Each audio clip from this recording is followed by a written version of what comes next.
Kali ini kita akan meletakkan pintu untuk curtain wall storefront-nya ya.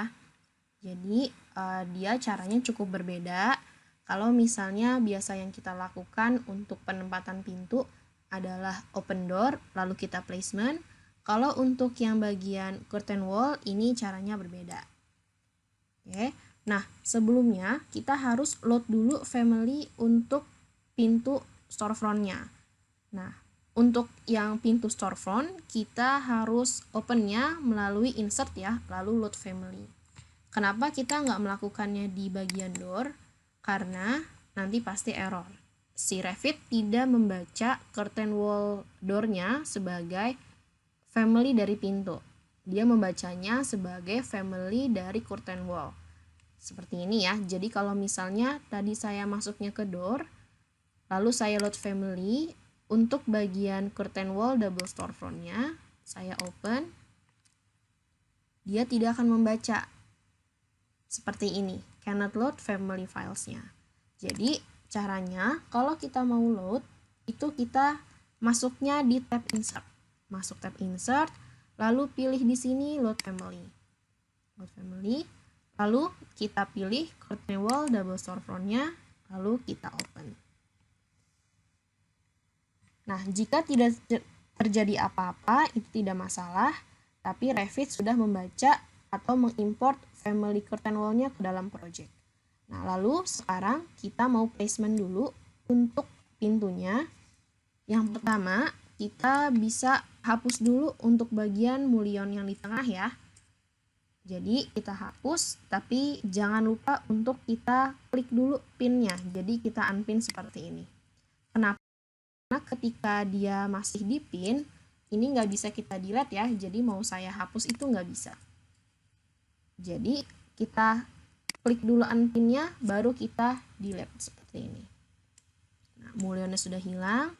Lalu di tengah sini masih ada grid-nya, grid dari curtain wall-nya. Ini juga harus kita unpin supaya bisa kita delete. Jadi kita unpin, lalu pilih lagi di sini add atau remove segmentnya. Kita klik, lalu arahkan lagi kepada gridnya. Nah, seperti ini ya. Ini menunjukkan bahwa gridnya itu sudah hilang.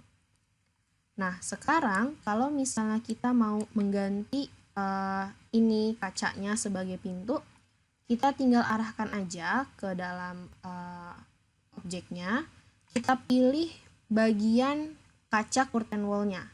Caranya, ini kita arah dulu, jadi jangan diklik ya. Lalu kita pilih tab dari keyboard, tab. Nah, seperti ini. Ini akan terlihat ya, sudah ada selection biru dan bacaannya curtain panel, sistem panel glaze. Lalu kita klik. Nah, ini sudah keklik ya untuk bagian kacanya. Lalu kita unpin, kita buka lagi. Nah, ini nggak perlu dihapus ya, tapi langsung saja ganti di bagian sistem panel glaze-nya. Kita buka. Di bagian sini langsung muncul ada M-door curtain wall double storefront ya. Jadi, kita nggak perlu hapus lagi, langsung kita ganti saja. Seperti ini. Nah, kalau diperhatikan di bagian bawahnya ini masih ada mullionnya ya. Jadi, dia nggak turun ke bawah. Nah, caranya ini kita pakai kontrol saja di keyboard ya, dua-duanya. Kalau sudah, kita unpin dua-duanya. Jadi, supaya bisa kita hapus.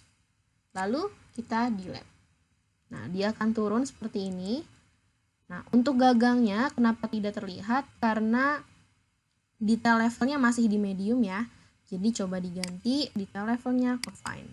Nah, kan seperti ini jadinya. Nah, untuk ukuran dari pintu curtain wall sendiri itu tergantung dari ukuran kacanya ya.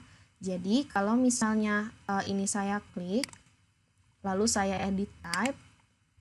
Nah, ini kan ukurannya untuk yang bagian horizontal dan vertikalnya sekian ya.